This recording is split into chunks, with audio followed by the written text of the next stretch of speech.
What's up, guys? Slaughterfit's back here with another video. This time we're going to be doing another Skyrim build. This build is a Mythic Dawn Cultist. The Mythic Dawn is a cult that worships the Daedric Prince, Mehrunes Dagon. And they're mostly in the previous game, Elder Scrolls 4 Oblivion, but they do have a small appearance in Elder Scrolls 5 Skyrim. In Oblivion, they're kind of the main bad guys. In Skyrim, there's just a single cultist seeming left, and you just help him get the Mehrunes Razor. So this guy is a Daedric worshipper, obviously, so I thought it only made sense that he would do Conjure Dremora Lord. So this guy is basically a conjuration and destruction guy, so fire, magic, and conjuring Dremora Lord with ebony flesh as well, since you're not wearing any armor.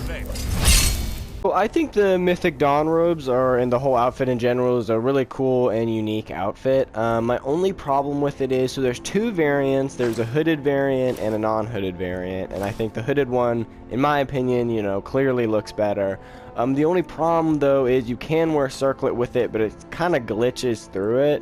So, I mean, honestly, this is how I'd probably do the playthrough. I wouldn't notice it a ton, but it does glitch a little bit. So, if you don't like that, you could either not wear a circlet, but, you're kind of missing out on bonus effects.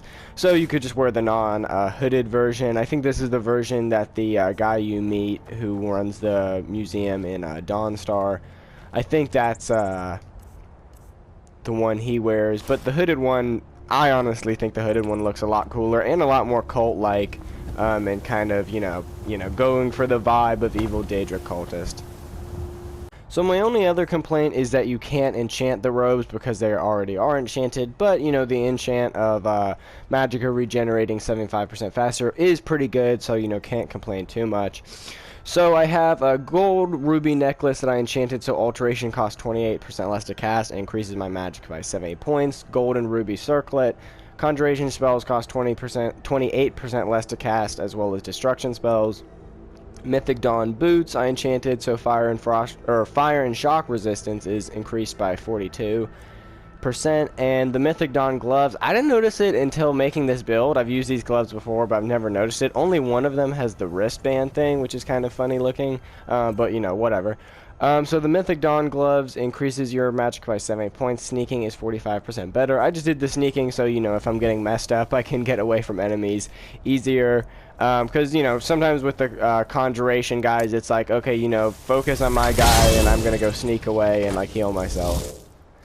And then for the robes, obviously just did the 75% faster. And I forget what, I think normally if I do it, the highest I can get to is 70. So 75, that's a little bit better than I'd be able to get to. So maybe that, makes up for the fact that you can only have one enchantment on it.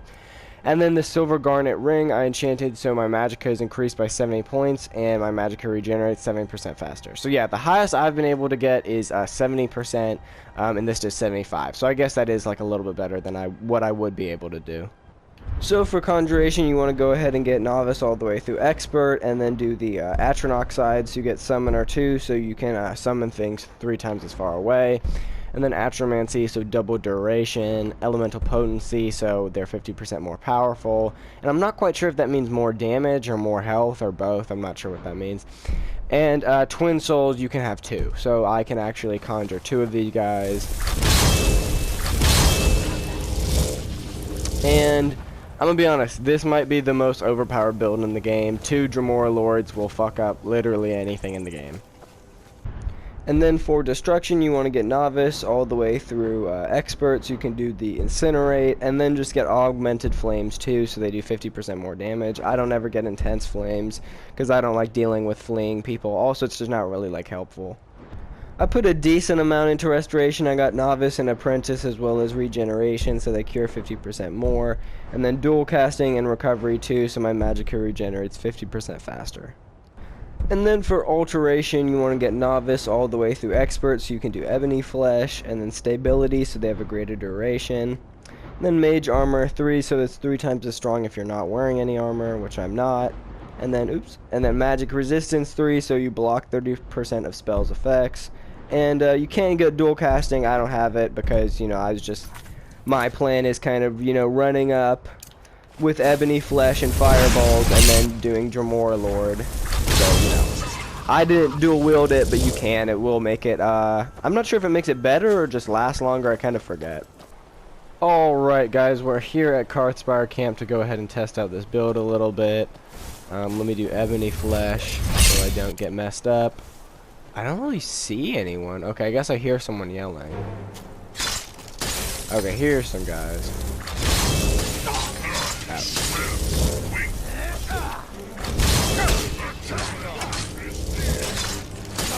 Come and face the Forsworn. Yeah, as you can see, that too got messed up.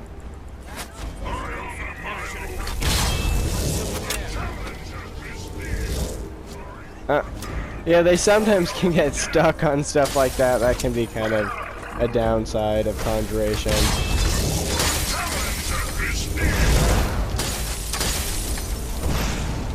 I'm also on the hardest difficulty. Oops. So as you can see, yeah, these dudes do not stand a chance. These, like, against the Dremora Lord, they just get messed up. Something about these stairs seem to really be getting my Dremora Lord. Let me just spawn him at the top again. Yeah, so there's like not. Why do they go back down the stairs? So yeah, when they're double teaming someone, there's basically nothing they can do. A Forsworn Ravager is a pretty high level Forsworn, and I mean she's gonna get messed up.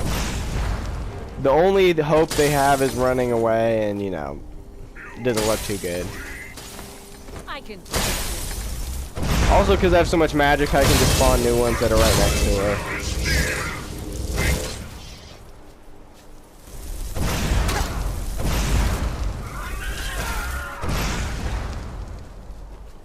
This is the end for you. I cannot best.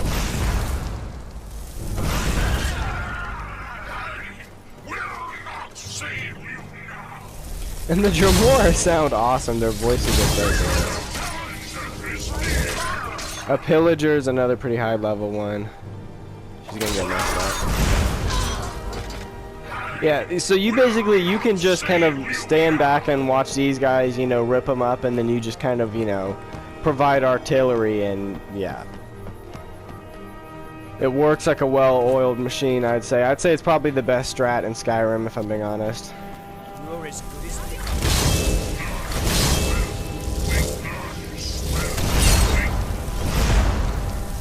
Because I've done, you know, Conjuration, you know, Battle Mage playthroughs, and those are good, but there is kind of a chance that, you know, you can get messed up if you're running up in the middle of a fight, especially with Dremora Lords involved. But if you just stand back and hit them with spells, I mean, there's basically nothing that can happen to you. Oh. Well, I guess I got headshotted by an arrow. I guess I spoke too soon. But I mean, I think you guys get what I mean. Like, you know, you can just stand back. I was just kind of trying to get a good camera angle, but you can just stand back and let them fight for you, and, you know, it works like a charm. So yeah, that's going to do it for this build, guys. Let me know what you think down below in the comments. If you think this build is trash, if you think it's good, let me know. If there's any builds you'd like to see me do in the future, let me know too, and I'll see you guys in the next one. Alright, peace.